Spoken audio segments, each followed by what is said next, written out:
He pushes the door open and stops the second it groans. Something is wrong inside, the chair is moved, the table is wiped. The air smells like water and dust instead of stale wood. He steps in slow, boots heavy, eyes scanning corners. A figure moves near the window, not hiding, not startled, just working. He doesn't reach for his gun. Not yet. He watches her back. Her hands move steady, cloth, dragging across the surface like she has done it 100 times before. "She yours," a voice says behind him, low, uncertain. He does not turn right away. "No," he answers. The man behind him shifts his weight. "Then why's she inside?" The question hangs there, thin and sharp. The woman does not turn. She keeps wiping, slow circles, as if the voices are just another noise in the room. He steps further in. The floor creaks under him. She pauses for half a second, then keeps going like nothing touched her. "You track mud?" she says without looking at him. Her voice is calm, almost bored. He glances down at Boots, then back at her. "My cabin," he says. She wrings the cloth once, water dripping onto the floor she just cleaned. "Was," she answers. That lands harder than it should. The man behind him lets out a quiet breath, like he is waiting for a fight that does not come. He steps aside, unsure, but still watching. Silence fills the space between them, thick and steady. He studies her now, not quick, not careless. Her hands do not shake, her shoulders stay loose. There is no rush in her movements, no fear hiding in the way she stands. She studies the room the same way, eyes moving from corner to corner like she is fixing something no one else can see. He feels it then, something off, something that sits under the skin and does not move. "You gonna explain?" he asks. She does not stop. "You gonna shoot?" she replies. He watches her for a beat. Depends. She tilts her head slightly, still not turning. "On?" He shifts his stance, weight settling, voice low. "If you lie." The man behind him looks between them, unsure where to stand now. The woman finally stops moving the cloth.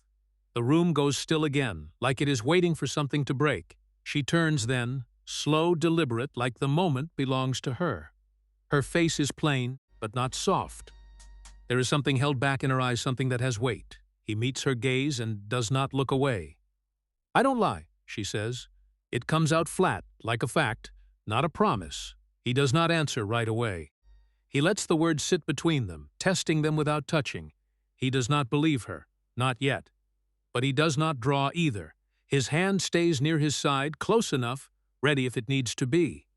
The man behind him shifts again, uneasy now, caught in something he does not understand. "We should go," the man mutters. He ignores him. His eyes stay on her. She does not look away. That bothers him more than a lie would. She bends down and dips the cloth into the bucket again. Water sloshes soft. She wrings it out and keeps cleaning like the moment has already passed. "Floor needed cleaning," she says. The words are simple, almost careless. He looks around the room. The dust is gone. The corners are cleared. Even the table feels different, like it has been reset. It unsettles him more than the stranger herself. He steps closer to the table and runs a finger across it. Clean, no grit, no trace of what was there before. He looks back at her. "You been here long?" he asks. She shrugs once, long enough. He narrows his eyes. That ain't an answer. She dips the cloth. Again, it is today. The man behind him exhales, louder this time. "I don't like this," he says. No one answers him. The woman moves past him, close enough that he can feel the air shift. She smells like smoke and soap. Not from here, not from this place. She sets the bucket down near the door and looks at the floor again, checking what she already fixed. He watches her, trying to place the feeling crawling under his skin. Not fear, not yet. Something else. Something like memory that does not belong to him. "You got people?" he asks after a moment. She pauses, then keeps working. "Had." The word drops heavy. He shifts again, uncomfortable now for a reason he cannot name. "They coming?" He presses. She shakes her head. "No." He studies her face again, looking for cracks. "You sure about that?" She glances at him just once. Nothing sure stays that way. The man behind him lets out a short laugh that dies quick. He walks toward the window and looks out. Nothing moves beyond the line of trees, no horses, no dust, just still land. He turns back to her. "You picked the wrong place," he says. She wipes her hands on the rag and looks at him again. No, she answers. I picked the place that was left. He frowns. Left by who? She does not answer that. She just looks at the walls, the floor, the space between things. He exhales slow, tension settling but not leaving. You staying, he asks. She nods once, for now. He considers that. The man behind him steps back toward the door. I'm going, he says. You should too. He does not move, his eyes stay on her. Not yet, he replies. The man hesitates, then leaves, boots fading outside. The door stays open behind him, letting in a thin line of light that cuts across the clean floor. He looks at her time, trying to understand why she feels like something known. You planning to tell me the truth, he asks. She picks up the rag again. I did, she says, and starts cleaning like nothing in the world is still wrong. He watches her pick up the bucket again, like the question never settled. The door stays open behind him, light stretching across the floor she just cleaned. He does not close it. He does not invite her either.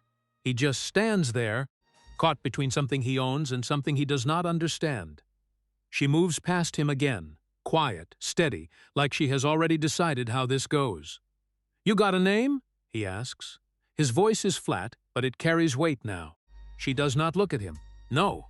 The answer comes quick, too quick to be careless.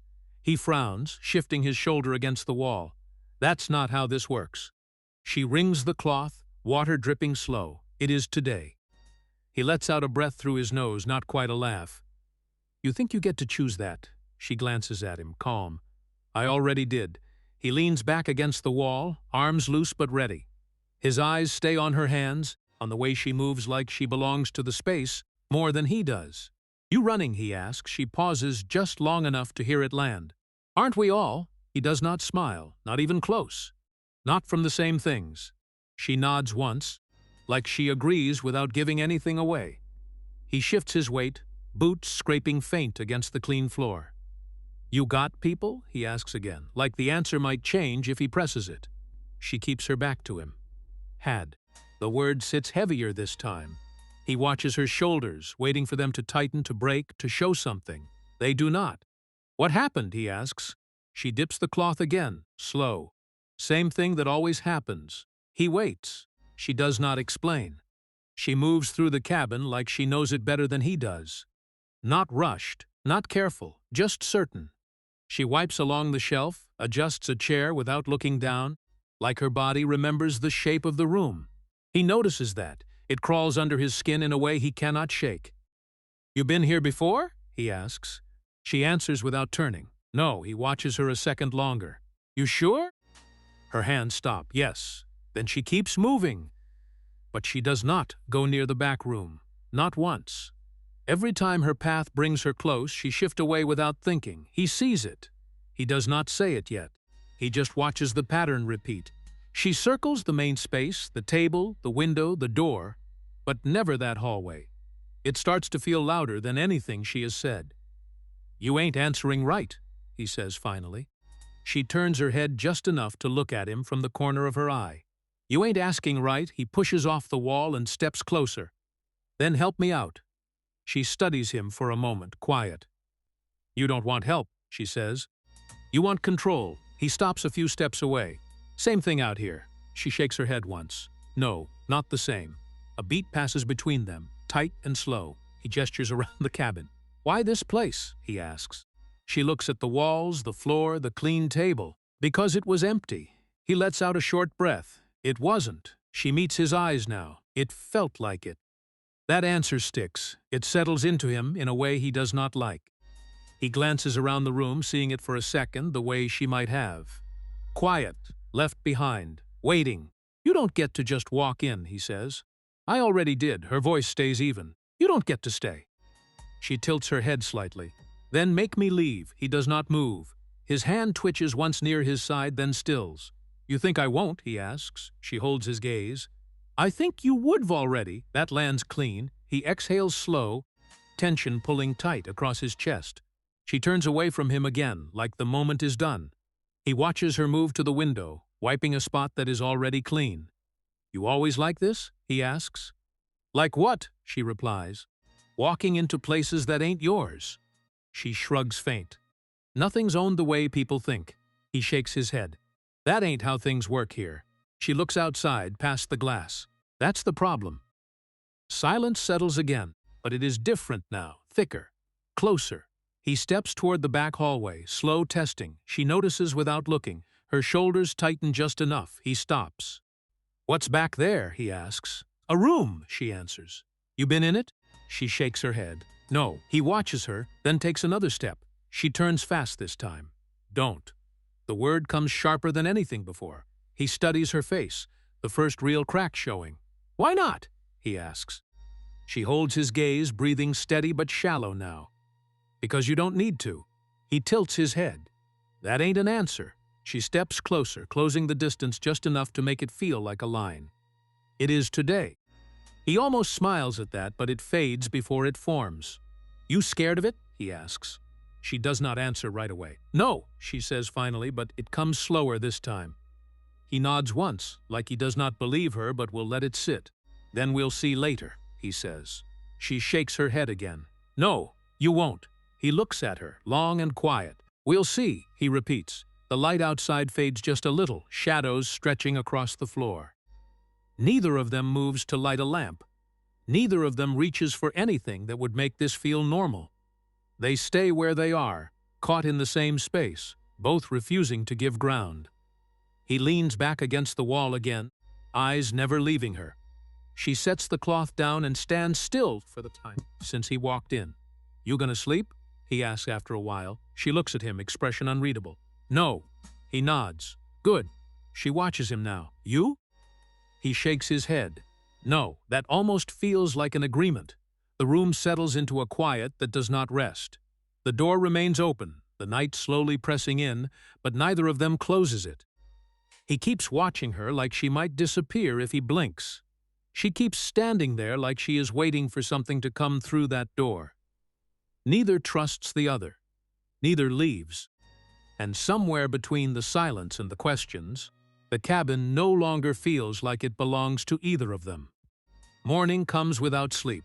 The light pushes in slow through the open door, dull and gray, like it does not want to be here either. He is still against the wall where he left himself. She is still standing, just moved a few steps closer to the table. Neither looks rested. Neither asks. The air feels used up. She picks up the cloth again like the night never happened. Same slow motion, same quiet hands. He watches her for a long moment, then shifts his gaze toward the back hallway. The door at the end sits closed, untouched, like it has been waiting longer than both of them. He looks back at her. She does not look that way. Not once. She moves around the table, around the chair, past the window, always stopping short of the hallway, always turning before she gets too close. It is not careful, it is instinct. That is what makes it loud. He pushes off the wall, boots slow against the floor. "You scared of it?" he asks. She does not stop moving. No. He watches her circle again, the same path, the same quiet avoidance. "Then open it," he says. She dips the cloth into the bucket, wrings it out, keeps her eyes down. "You first." He nods once, like he expected that. All right, he walks toward the hallway. Each step feels heavier than it should. The floor creaks different here, older, like it remembers more. He stops at the door and looks at it. The wood is worn but solid. The handle sits still, dull from years of touch. He reaches out but does not grab it yet. "You don't even know what's inside," he says, not turning around. Her voice comes from behind him, closer now. "I know enough." He frowns slightly. "What's that mean?" A beat passes. It means don't. He rests his hand on the handle, feeling the cold of it. "That ain't much to go on," he says. She steps closer, her boots soft against the floor. "It's enough." He glances back at her. She is closer than before. Too close for someone who does not care. He turns back to the door. "You been in there?" he asks. "No." The answer comes quick again. He tightens his grip on the handle. "But you know?" She does not hesitate this time. Yes, that sits wrong. He feels it settle in his chest, sharp and uneven. He pulls slightly. The handle does not move. Locked. He looks down at it, then back at her. "You got a key?" he asks. She shakes her head. "No." He studies her face again. "You sure?" She holds his gaze. "Yes." He exhales once, then reaches into his pocket. The key he pulls out is old, worn, something he has not used in a long time. He looks at it for a second, then fits it into the lock. It slides in easy, too easy. He pauses before turning it. The quiet in the room tightens. Even the air feels like it is waiting. "You don't have to do this," she says behind him. Her voice is still calm, but there is something under it now. He turns the key halfway. The lock clicks soft but clear. He stops there, not opening it yet. "Seems like I'd do," he says. She steps forward fast. "Don't." The word comes out sharper than before, and it shakes at the edges. He turns his head slightly, enough to see her. This is the first time her control slips. Just a crack. But it is there. He watches it. "Why?" he asks. She stands there, closer than ever now, her eyes fixed on the door, not him. Because some things don't stay buried when you look at them. The words come slow, careful, like she has said them before somewhere else. He studies her face, the tension in her jaw, the way her hands have gone still. This is not fear of wood or a locked space. This is something else, something deeper. He looks back at the door, then at the key still half turned. "You talking about what's inside?" he says, "or what comes with it?"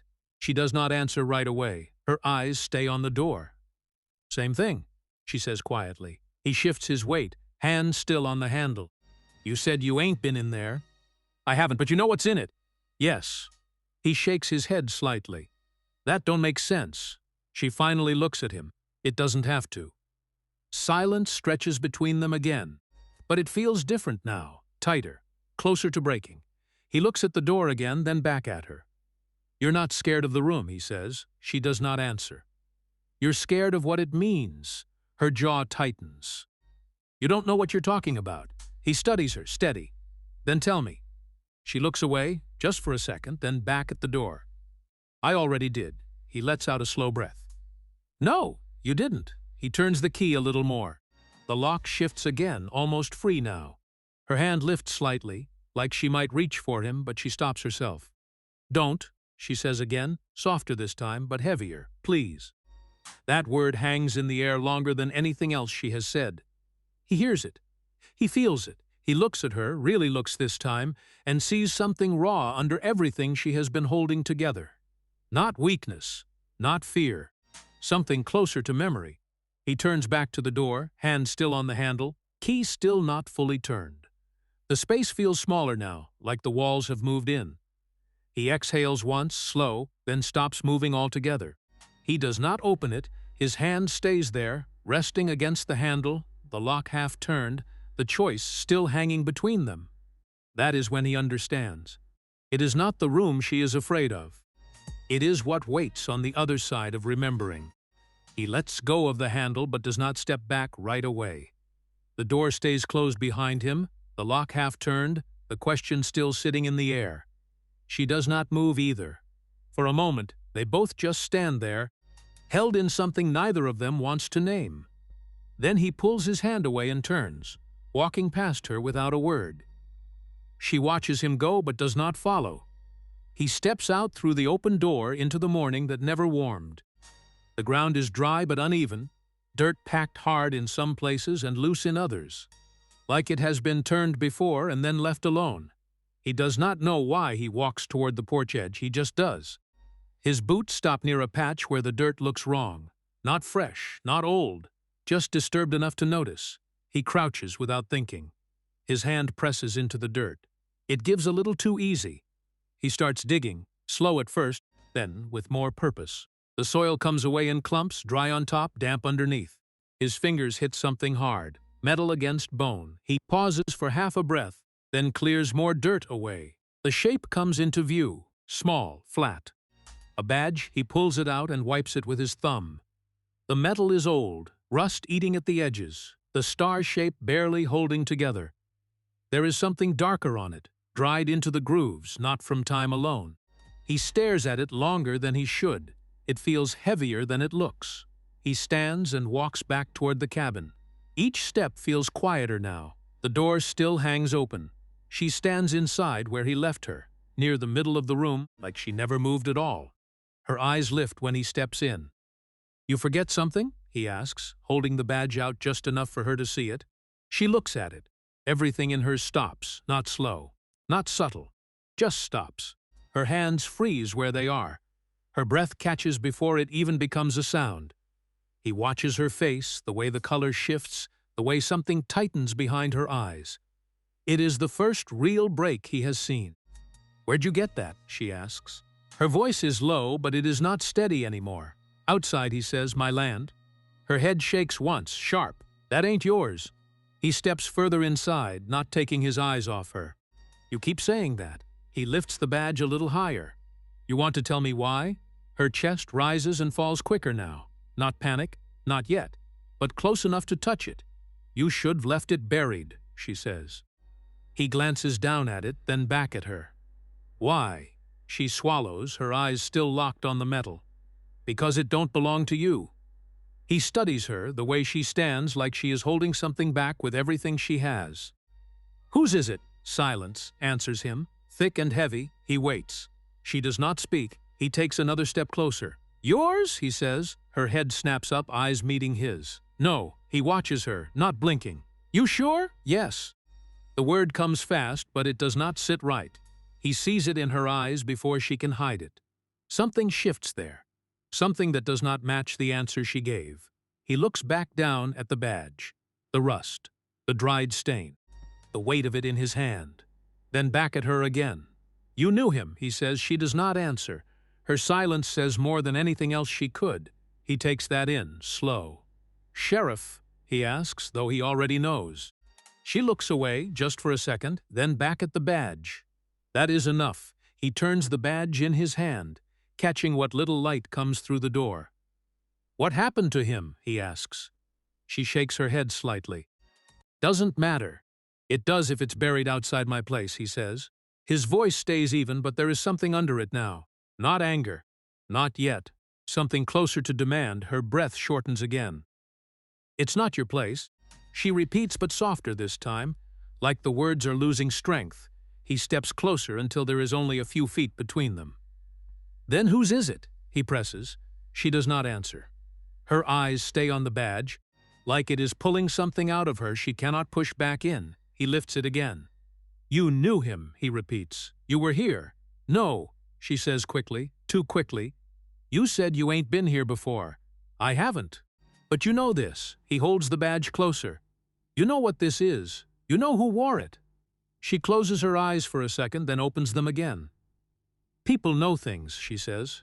"Not like that," he answers. The room feels smaller again, tighter, like the walls are leaning in to listen. The door behind him stays open, but it does not feel like an exit anymore. "You should have left it buried," she says again, quieter now. He studies her face, the strain in it, the way she is trying to hold something together that is already cracking. "Why?" he asks again. She looks at him this time, really looks. And there is something raw there now. "Because it stays there if you don't touch it." He shakes his head once. "That ain't how things work." "It is with this," she says. He glances back toward the hallway for a brief second, then back at her, the locked door, the buried badge. The way she moves through this place like it belongs to something else. "You've been lying to me," he says.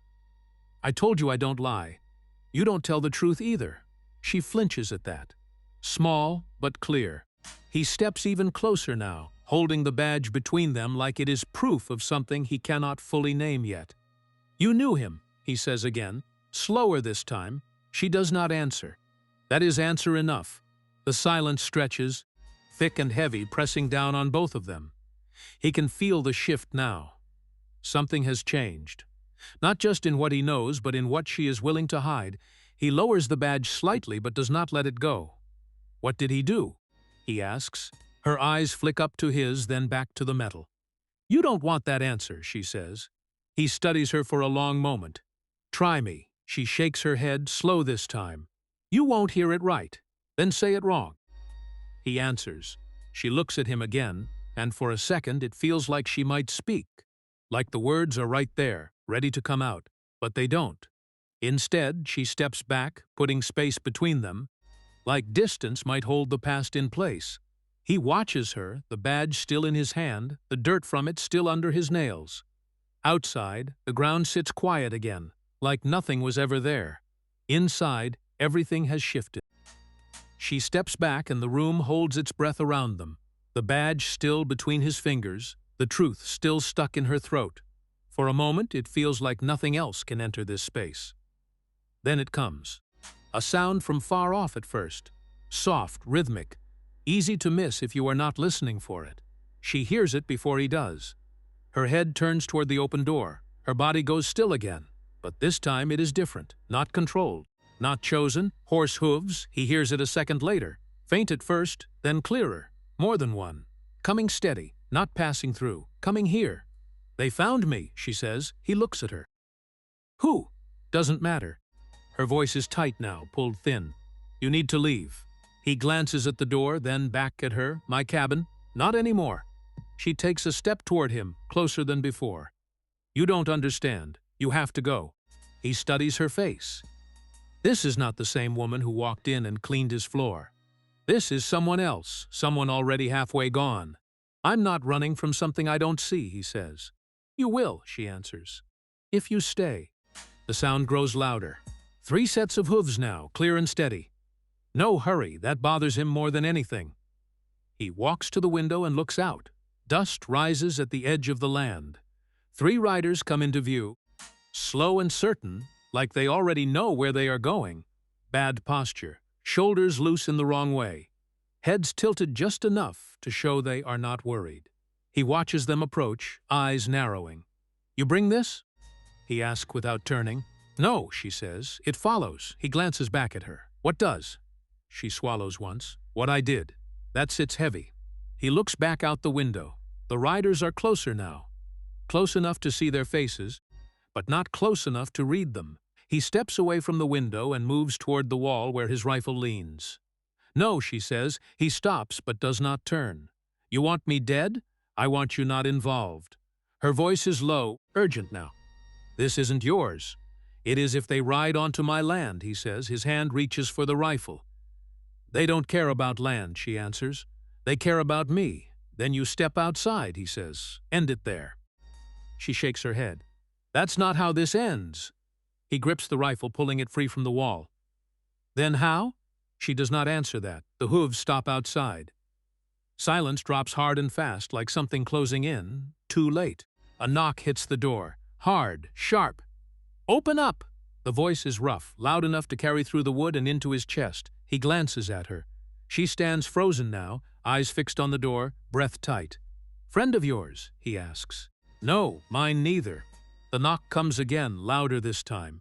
We know you're in there. He looks at her one more second, then steps toward the door. She moves fast, grabbing his arm. Don't, she says. Please. He looks down at her hand, then at her face.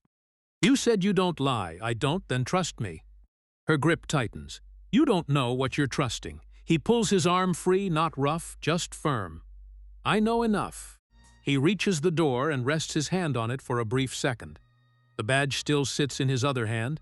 The rifle hangs at his side. He exhales once, slow, then pulls the door open. Mistake the first man stands close, too close, like he expected the door to open fast. His eyes flick over the cowboy, then past him into the cabin. A thin smile pulls at his mouth. Morning, the man says. The cowboy does not return it. You lost? He asks. The second man shifts behind the first, leaning slightly to see inside. The third stays back, watching the edges, quiet. We're looking for someone, the first man says. The cowboy nods once. Ain't seen anyone. The man's smile widens just a little. You sure about that? Yeah. The second man chuckles under his breath. You mind if we take a look? The cowboy shifts the rifle just enough for it to be seen. I do. The first man's eyes drop to the weapon, then back up again. The smile does not leave. That's a shame. Inside, she has not moved. Her eyes stay on the men, her body tight, like she is holding herself in place. The third man finally speaks, voice quieter than the others. She's here. The cowboy's grip on the rifle tightens. You don't know that? The man tilts his head slightly. We do. Silence stretches between them, thin and ready to snap. The first man takes a small step forward. We ain't here for you, he says. Step aside. The cowboy does not move. You're not stepping in. The second man laughs, louder this time. You sure you want to do this? The cowboy glances back once, just enough to see her still standing there, still not running. That tells him everything he needs to know. He looks back at them. "Yeah," he says, "I am." The first man's smile fades just a little. "Then this is gonna go bad for you." "Maybe," the cowboy answers, "but not how you think." Inside, her breath finally breaks loose, sharp and quiet. Not for herself. For him outside, the men shift, weight changing, hands moving just enough to show what comes next. And just like that, the line between inside and outside is gone. The line breaks the second the first man steps forward. The cowboy shifts his weight to block him, but the second man moves wide, boots crossing the threshold like the cabin never belonged to anyone. The third follows slower, eyes scanning corners, already sure of what he will find. "You seen a woman?" the first man asks again, voice sharper now. "No," the cowboy answers, standing firm. The man does not stop. He pushes past him anyway, shoulder brushing hard enough to test him. The cowboy does not fire, not yet. The second man slips in behind, grin still hanging loose. The third closes the door halfway with his boot, cutting the light. They step inside like they own the space. The second man's eyes land on her first. He stops mid-step, grin widening into something uglier. "There she is." The words drop heavy. The first man turns, following his gaze. The third man says nothing, but his eyes settle on her and stay there. The room tightens. The first man steps closer, slow, deliberate. "Took us long enough," he says. She does not move. Her face holds steady, but her shoulders tense just enough to show she hears it all. Then he says the name. It lands like a strike. Not big, not loud, but clear. The cowboy sees it. He turns his head toward her, eyes narrowing. "You lied," he says. She looks at him, calm returning in pieces. "I didn't tell." "Same thing," he answers. The second man laughs, low and pleased. "You hear that?" he says to the others. She's still playing it quiet. The cowboy shifts his stance, rifle lowering just a fraction, but still ready. "What is she?" he asks. The first man looks at him like he already knows the answer will land. "She ain't what you think," he says. "What is she?" The man smiles thin. "A killer." Silence follows that, thick and waiting. The cowboy's eyes flick to her, then back to the men. "That so?" he asks. The second man steps closer, pointing a finger at her like he is marking something. "She killed a sheriff," he says. "Put him down," like he was nothing. The words hang in the room, heavy and wrong. The cowboy's hand tightens around the badge, still in his grip. He lifts it slightly, glancing at it, then back at her. "That yours?" he asks. She shakes her head. "No." The first man lets out a sharp laugh. "She's good, ain't she?" he says, still saying no. She steps forward then, just one step, enough to stand clear of the wall. "They killed him," she says. The second man's smile snaps into something harder. "Liar." The word hits fast. The cowboy steps between them without thinking, moving just enough to block their line to her. "Enough," he says. The first man studies him, head tilting slightly. "You gonna protect her?" he asks. The cowboy does not answer right away. He looks back at her, then at the badge, then at the men again. "I'm gonna decide," he says. That shifts something. The second man's grin fades just a little. The third man finally moves, stepping closer to the others, his eyes still quiet but sharp. "Not much to decide," the first man says. "She's wanted." "For what?" the cowboy asks. "For murder," the second man answers, plain and simple. "She says you killed him," the cowboy says, voice steady. The first man shrugs. "She says a lot of things." The cowboy glances back at hers. She looks at him, then at the men. "They came to take land," she says. He stood there and let it happen. The second man laughs again, louder this time. "Hear that," he says. "Now we're the villains." "You are," she answers, her voice calm again but colder now. The first man steps closer, just enough to close the space again. "Careful," he says. "You're already in enough trouble." She does not step back. "So are you." The room holds that the cowboy watches them both, eyes moving between their faces, measuring something he cannot fully name yet. "You all came a long way for one woman," he says. "She ain't just a woman." The third man says quietly. The cowboy looks at him. "Then what is she?" The man's eyes stay on her. A problem that keeps coming back. Silence settles again. The cowboy exhales slow, shifting his grip on the rifle. Sounds like there's more to this, he says. There ain't, the first man answers. That's it. That's not it, she says. The second man steps forward again, impatient now. We're done talking, he says. Move. The cowboy does not move. I said move. The man repeats. The cowboy's voice stays even. Not yet. The first man's smile disappears fully now. You're making a mistake, he says. Maybe, the cowboy answers. But it's mine to make. The second man's hand twitches near his side. The third man watches, waiting. Inside, she stands still behind him, but something has changed. She is not shrinking anymore, not hiding. The name they said still hangs in the air, but it does not hold her the same way now. The cowboy feels it without looking. The shift. He glances back once, just enough to see her standing straighter, eyes steady, no longer running from the sound of it. Then he looks forward again. The men in front of him are not smiling now, and the space between them is no longer just a doorway. It is a line. The line holds for a second longer, tight and thin, ready to break. The cowboy does not lower the rifle. The men do not step back. Behind him, she breathes once sharp, like something inside her finally gives way. When she speaks, it cuts through all of it. They burned it, she says. The words land flat, but they carry weight. The second man lets out a short laugh. Burned what? He asks. She steps forward, just enough that the cowboy feels her move behind him. My home. The first man rolls his shoulders, unimpressed. Lots of homes burn, he says. Ain't special? The cowboy glances back at her just for a second. Why? He asks. Her eyes stay on the men. Because we said no. To who? The cowboy presses. She lifts her chin slightly. To them. The second man laughs again, louder this time. You think we remember every house, he says.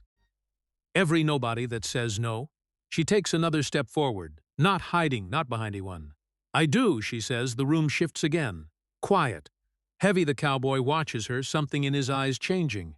Keep talking, he says. She nods once, slow, like the words are coming from somewhere deep and buried. They came for land, she says. For silence, for control. The first man scoffs. We came with papers, he says. Legal. You came with guns. She answers. The second man shrugs. People listen better that way. Her jaw tightens. We didn't. The third man tilts his head, studying her now. That was your mistake. She looks at him steady. No, it was yours. Silence presses in again. The cowboy shifts his stance slightly, still between them but not blocking her anymore. He is listening now, fully. And the sheriff? He asks. Her eyes flick down for a second, then back up. He watched. The second man chuckles. That's his job. He did nothing, she says. He stood there and let it happen. The first man spreads his hands, not his fight. It was his town, she answers. The cowboy's grip tightens on the rifle. Then what? He asks. She exhales once, slow. I made sure he didn't again. The words sit in the room, sharp and clear. Silence follows. The cowboy looks at her, searching her face. You killed him, he says. She shakes her head, barely. No, she whispers. That does not settle anything. It does not explain enough. But it changes the way the words feel. The second man's patience snaps. You hear that? He says, stepping forward. She's confessing. That ain't what I heard, the cowboy answers. The first man's eyes narrow. You getting soft? He asks. I'm getting facts, the cowboy says. The third man watches quietly, his gaze moving between them. Facts don't matter out here, he says. Only what sticks.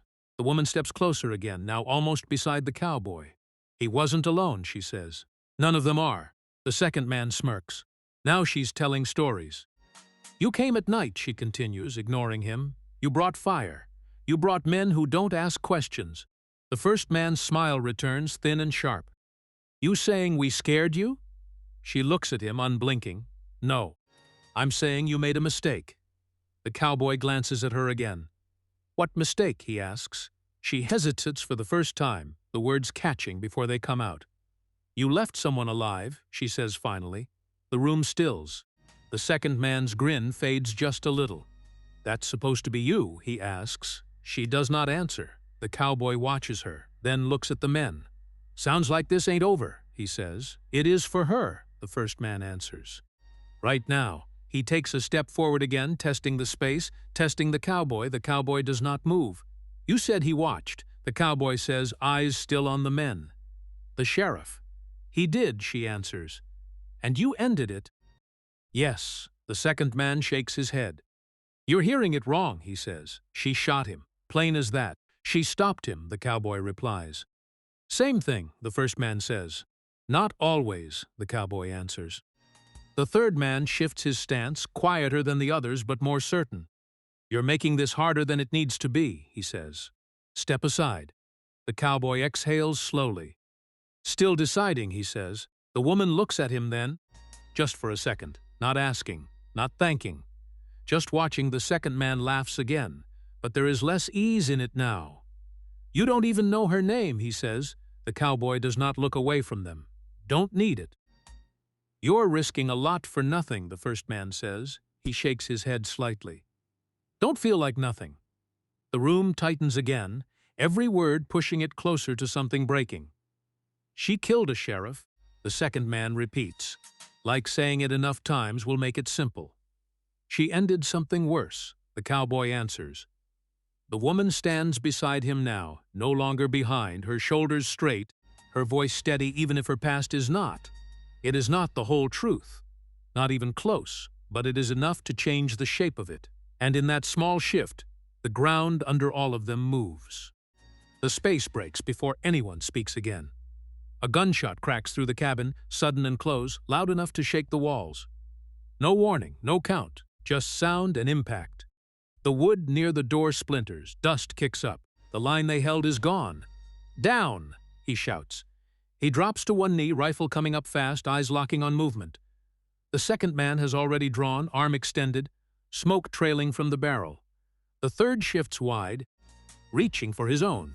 The first steps back, calculating. She doesn't duck. She moves fast, precise. Not wild, not scared. Her body knows where to go before her mind catches up. She steps sideways, grabbing the edge of the table and pulling it hard. It crashes between them, a rough shield. Another shot fires. The wood takes it. Splinters jump. You said you weren't. The cowboy starts, pulling the trigger once. The shot cracks back. The second man jerks, hit in the shoulder, stumbling back a step. I said enough. She snaps, her voice cuts sharper than the gunfire. She grabs the fallen chair and swings it low, knocking into the third man's legs as he steps forward. He stumbles, loses balance for a second. That is all she needs, another shot. The third man drops hard, breath knocked out of him, his gun skidding across the floor. He tries to reach for it, but the cowboy kicks it away without looking. Eyes still locked on the others, the first man curses, pulling his own weapon free now. You stupid! He starts, but the words break under another shot. The cowboy fires again. The bullet grazes past, close enough to make him flinch back. The room fills with noise, wood cracking, boots scraping, breath coming fast. The clean floor is marked again. Dirt and blood mixing where they fall. Smoke begins to curl near the window. A stray shot has caught the curtain. The fabric darkens, then flickers. Fire catches slow, then faster. Move! The cowboy shouts. She doesn't answer. She is already moving again, stepping over the fallen man, grabbing the edge of the table to push it harder between them and the door. The second man tries to steady his aim, his injured shoulder shaking. He fires again. The shot goes wide, hitting the wall behind her.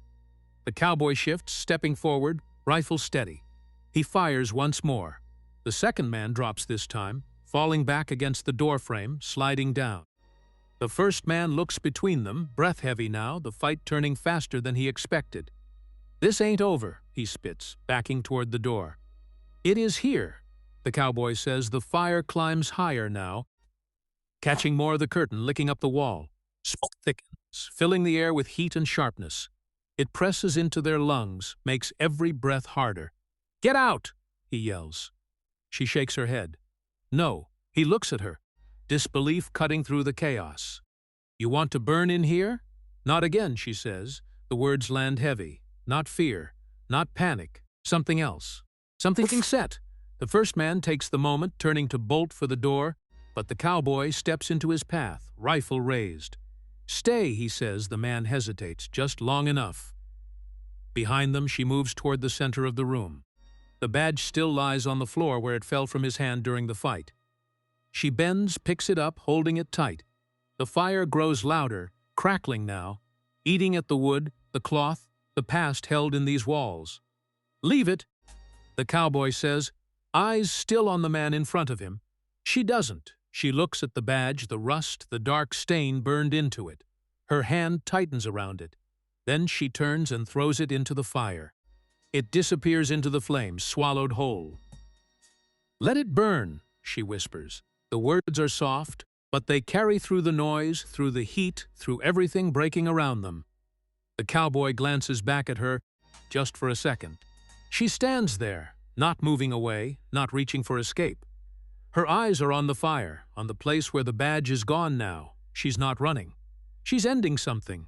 The first man sees it too. His face shifts, something like unease breaking through. "You're crazy," he says. She looks at him, steady. "No," she answers, "I'm done." The smoke thickens, pressing lower now. The ceiling darkens. The fire spreads faster. Crawling along the walls, feeding on everything it can touch, the cowboy steps back, closer to her now, his rifle still raised.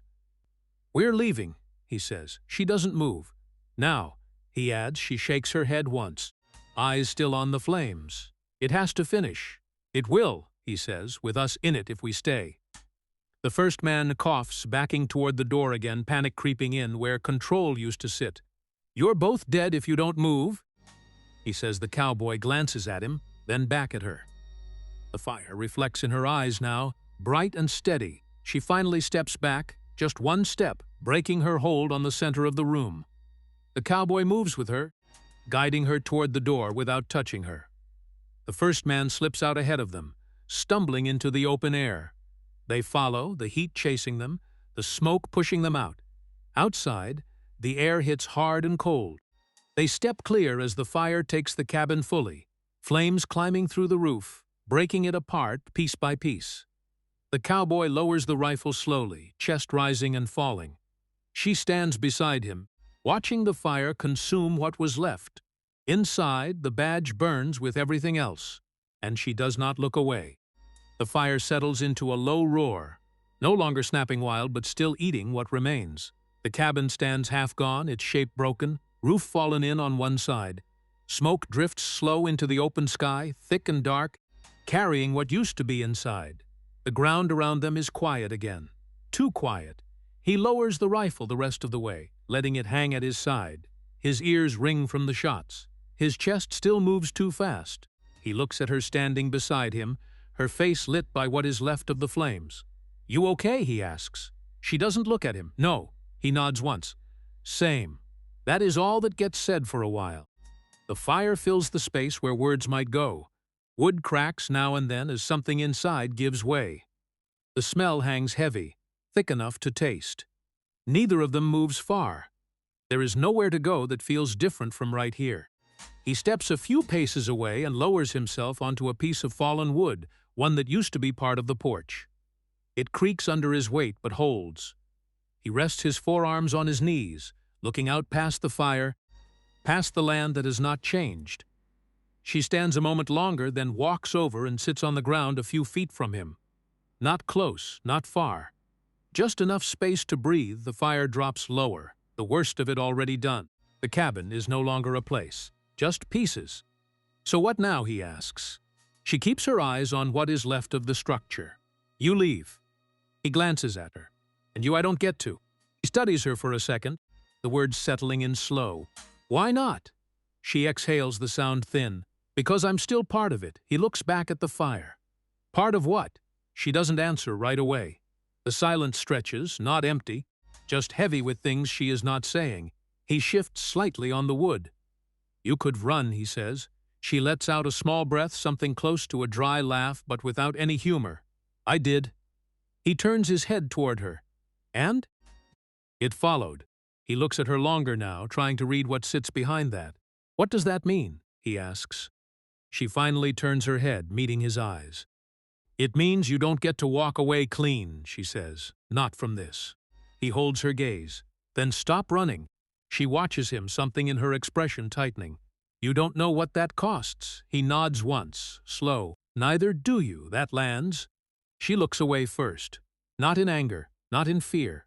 Just quiet. The kind that comes when something hits close enough to stay. For the first time, she doesn't argue. The fire settles lower, the sound of it softer now, like it is running out of things to take. A beam collapses inward, sending a small rush of sparks up into the air. They both watch it without speaking.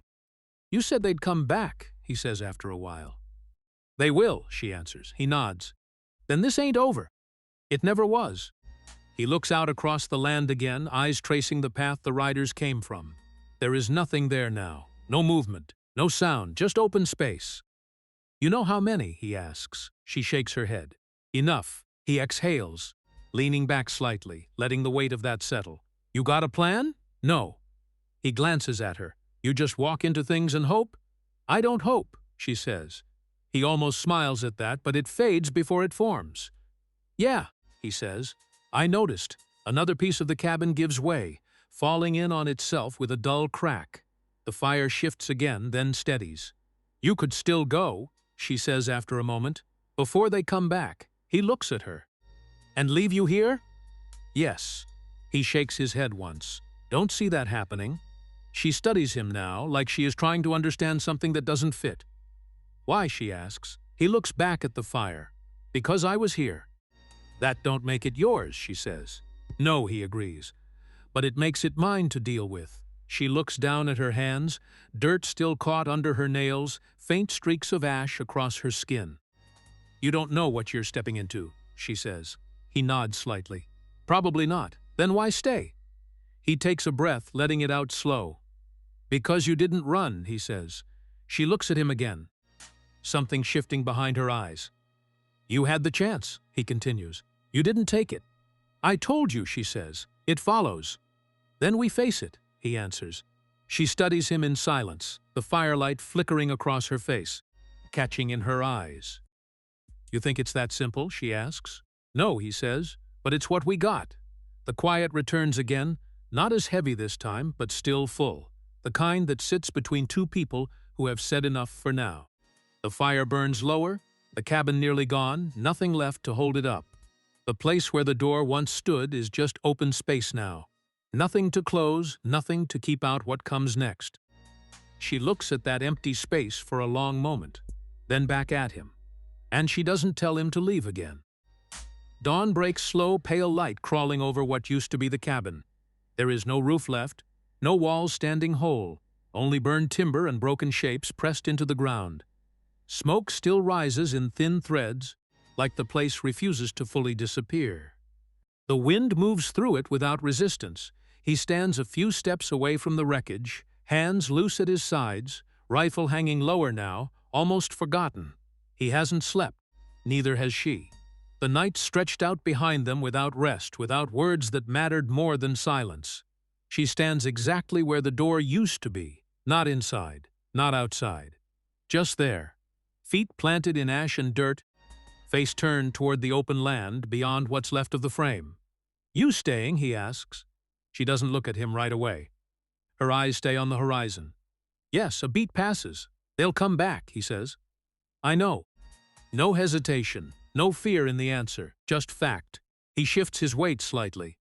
You ready? She finally turns her head toward him. No, he nods once, like that is the only answer that makes sense. Good, he says. Means you're honest.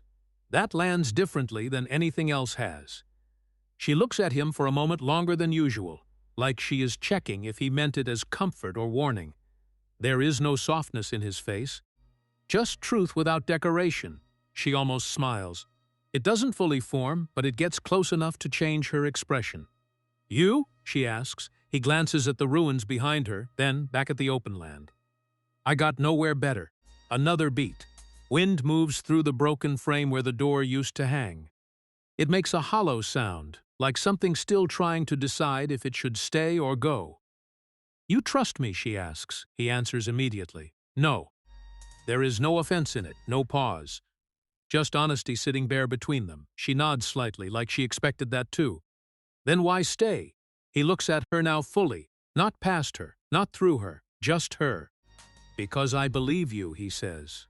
That changes the air.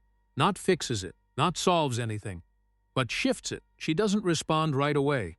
The words sit between them, heavier than trust would have been. She turns her head back toward the horizon, watching the land stretch out empty and wide. Nothing moves out there yet, but both of them know it will. "They'll say things about me," she says. "They already do," he answers. A faint breath leaves her, almost a laugh but not quite. "You gonna listen?" "No." "Why?" she asks. He adjusts the strap of his rifle without thinking, more habit than need. His eyes stay on the distance. "Because I was there." That's all he says, no defense, no story. Just presence. Silence follows again, but it is not the same silence as before. It doesn't feel like waiting anymore. It feels like something settled, something chosen. The wind picks up slightly, moving through ash and broken wood, carrying what's left of the fire out across the land. The structure that held everything they went through is gone now, reduced to outline and memory. No door, no lock, no room left to hide anything in. She steps forward once, then stops again at the edge of where the threshold used to be. Her boots press into blackened dirt. She looks down for a second, then back up at the horizon. The same place she started. Only now she is not running from it. He watches her from a few steps away, not interfering, not closing the space, just staying in it with her. "You ever think about leaving?" she asks without turning. "Used to," he says. "Not anymore," he shakes his head once. "Not worth it," she nods slowly. "Nothing is." He doesn't argue. The sun rises higher now, lighting the wreckage more clearly. What was burned is fully exposed. Nothing left to hide under. Nothing left to pretend was untouched. She breathes in once, deeper than before, not steady yet, not healed, just real. "They'll come," she says again. He nods. "Let them." That draws her attention back to him. For a moment, they just look at each other. No questions left that matter right now. No answers needed yet. Only agreement on what's already moving toward them. She turns back toward the horizon, and this time she doesn't step back from it. The cowboy stays where he is, not behind her, not ahead of her. Just beside what remains of the doorway that no longer exists. The land is open in every direction now. No walls, no shelter, no place to disappear. Only truth left standing between them and what's coming. And for the first time since the cabin burned, neither of them tries to close anything again. The door is gone, but somehow, they both understand it never really needed to be there.